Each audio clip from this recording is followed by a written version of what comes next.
What's up, everybody?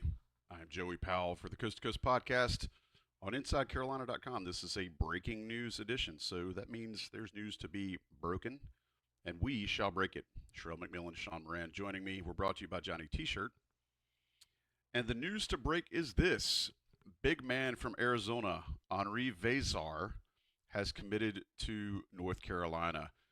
Looking at his stats, averaged a little over 9 points a game at Arizona this past year, 5 rebounds, 1.3 assists, shooting 60% from the field. The big thing, though, and this is where Tar Heel fans can actually take a deep breath. Veesaar is 7 foot tall, a real 7 foot, 225 pounds. The man's from Tallinn, Estonia, which is spelled tall in Estonia, which sounds about right. Sherrell, the first thing I want to ask you about Veesaar, I think out of all the apprehension and the stomach aches and the stress and all that going all the way back to last season when North Carolina had to replace Armando Bacot, what did it take to finally get them to land their big man in Henri Veesaar? A lot of legwork, a lot of patience, and a lot of collaboration between, I would say, the coaching staff and then Jim Tanner and the folks who are advising him. I think all of that worked together. Folks for so long have talked about North Carolina kind of being behind as far as like how you recruit the portal and how you get ahead of things. Well, I think this is a pretty clear example of them adapting to the new ways of working in college basketball because, pretty much Veesaar entered the portal within a couple of minutes. He had a phone call from UNC, and within 2 days, he was on campus at UNC, and then he committed. So I think that shows you that they had done their legwork and they had talked to the appropriate people and did everything they needed to do because the recruitment does not begin when a player enters the portal. That's pretty much when it's over. The recruitment begins a long, long time ago. And I know people don't like hearing that because it's different and it's new, but that's, if you're not doing that, you're not really you're doing a disservice to your program. So I think that's kind of how they got the big man. And then honestly, this sounds weird, but you have to give props to Tommy Lloyd because he's such a good recruiter that they have a bevy of bigs next year that would be on the roster, and someone was going to lose playing time. Koa Pete, a freshman that UNC recruited forever, is there. Their big man Krivas, I think, is coming back next year from injury. I think he pronounced it Owaka is still there, a big man from last year. So like they had a lot of solid bigs because Lloyd is a good recruiter, and one of them was going to leave, and it happened to be Veesaar, and that helped UNC tremendously to get the center that they've been trying to get for a couple of years.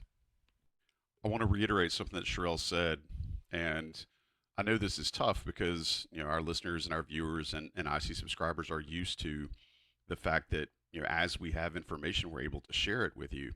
But this is a perfect example of just because you're not hearing about things doesn't mean that things aren't happening. And Veesaar's recruitment, especially with Jim Tanner's involvement and kind of how it all played out, I think Sherrell just did a great job of kind of detailing that. And hopefully that will help folks as we continue through this transfer portal signing period. Maybe kind of get some of the anxiety down and help people feel a little bit better about just because you don't see it doesn't mean it's not there. Sean, when I watch Veesaar's film, I see a very, very agile big guy. I see a big guy that has the ability to stretch the floor a little bit, but also he's 7 freaking foot tall with a just amazing wingspan. Folks will probably look at his stats as most people do when they first see them. They're like, 10 points a game, that doesn't do much for me.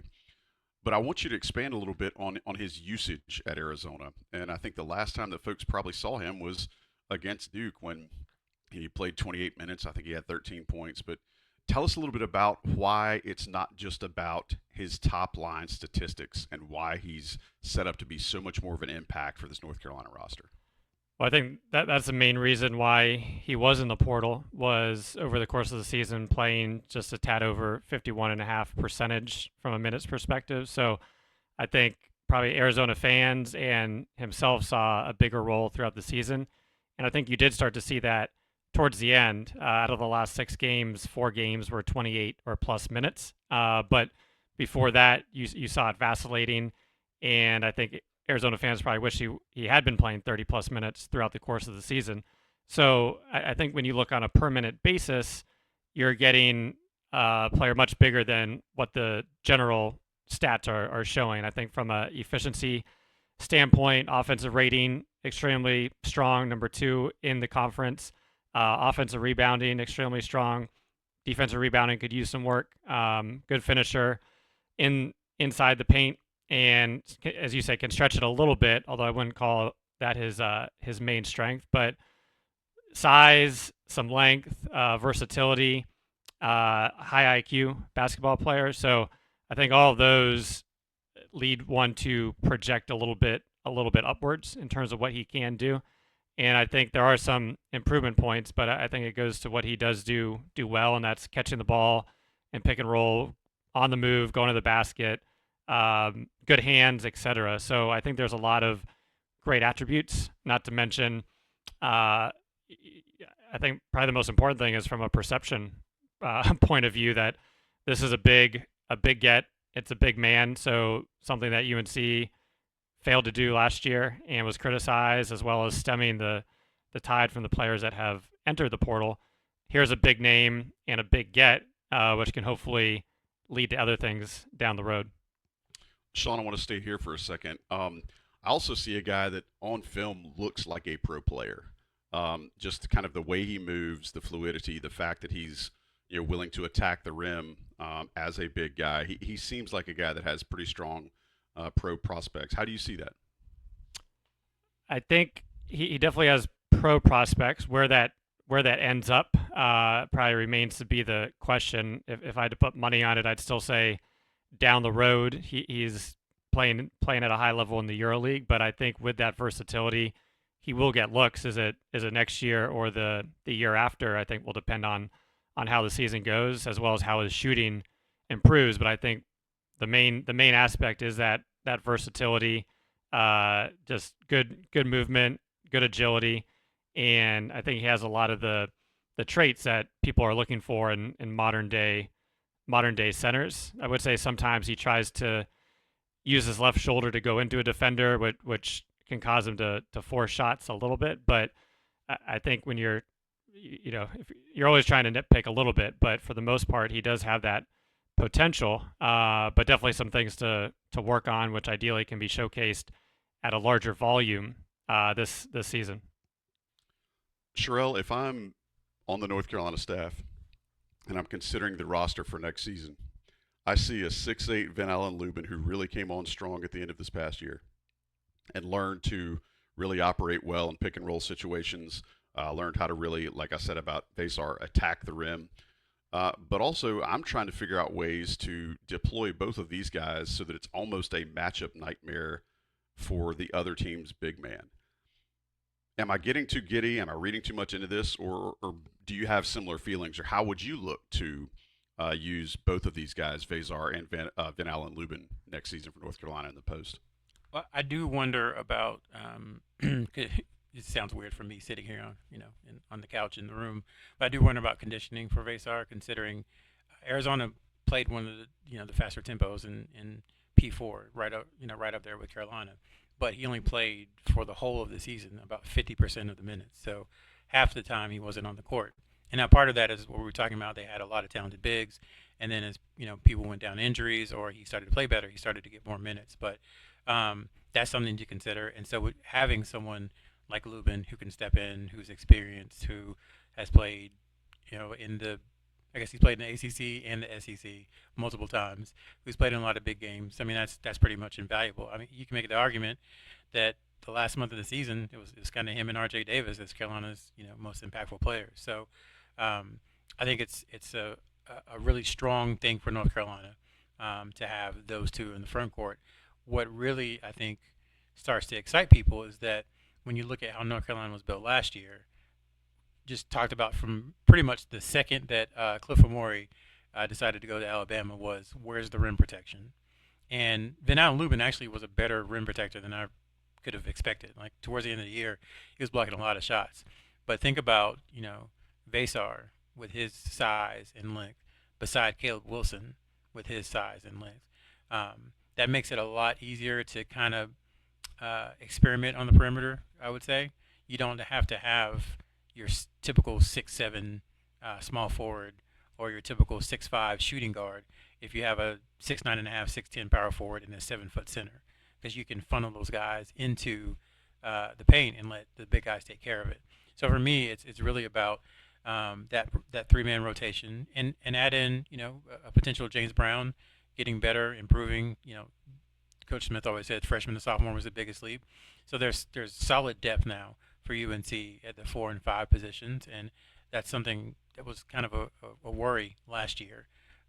So I think it's a huge gift for North Carolina in a ton of ways, but I go straight to defensively just because at times it was like a sieve. Like guys were just getting into the lane and doing what they wanted to do, and now having that kind of size and athleticism in the paint is going to make it that much tougher to score against UNC.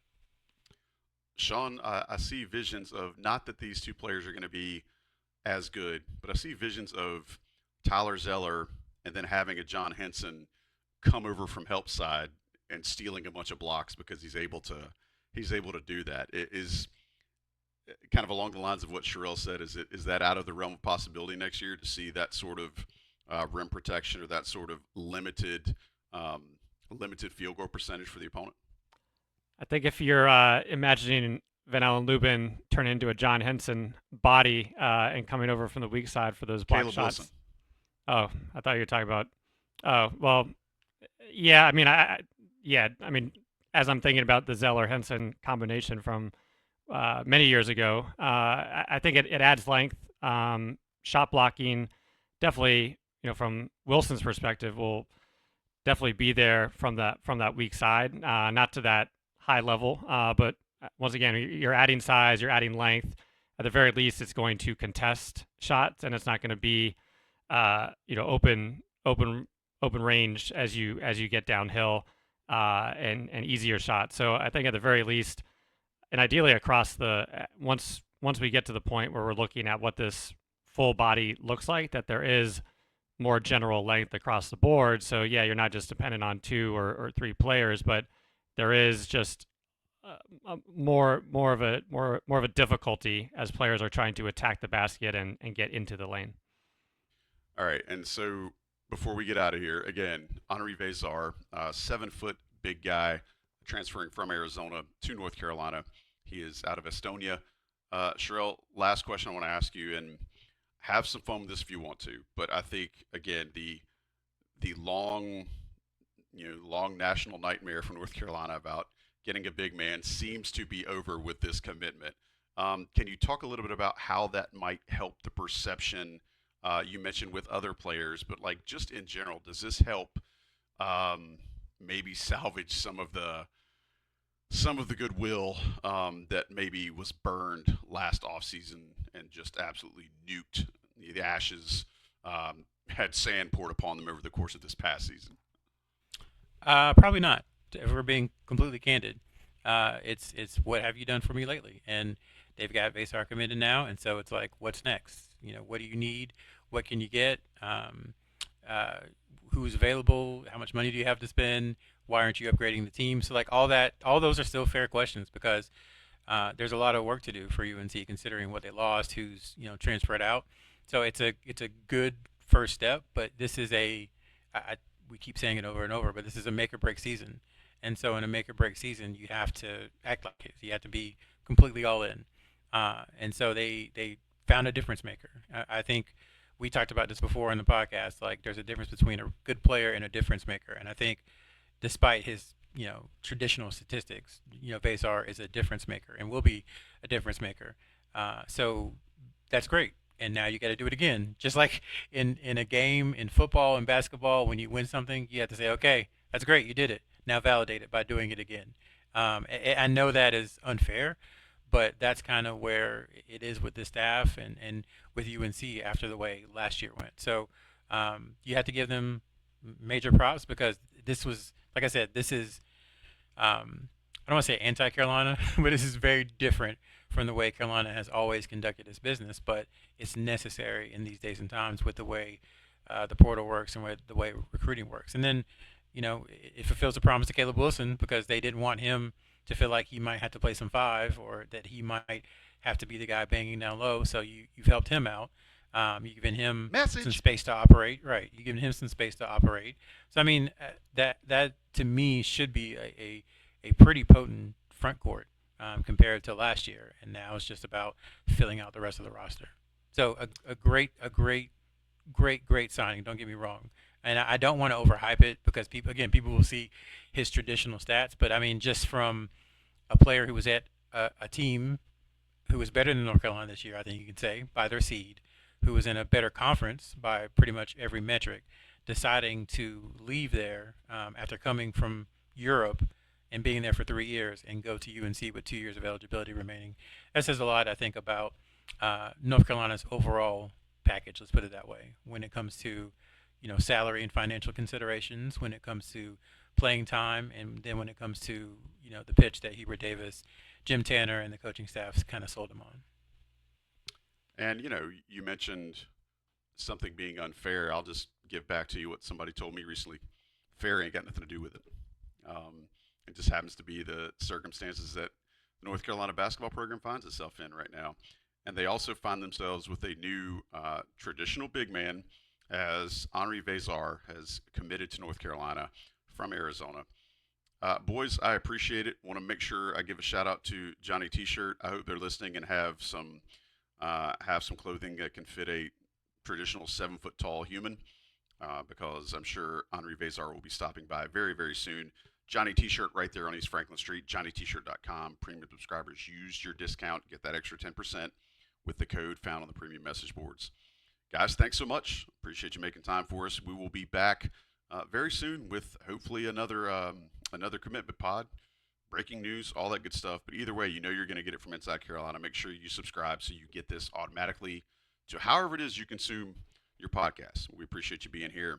Appreciate you being a part of the show. For Sherrell McMillan, for Sean Moran, I'm Joey Powell. We will catch you next time on the Coast to Coast podcast here from InsideCarolina.com.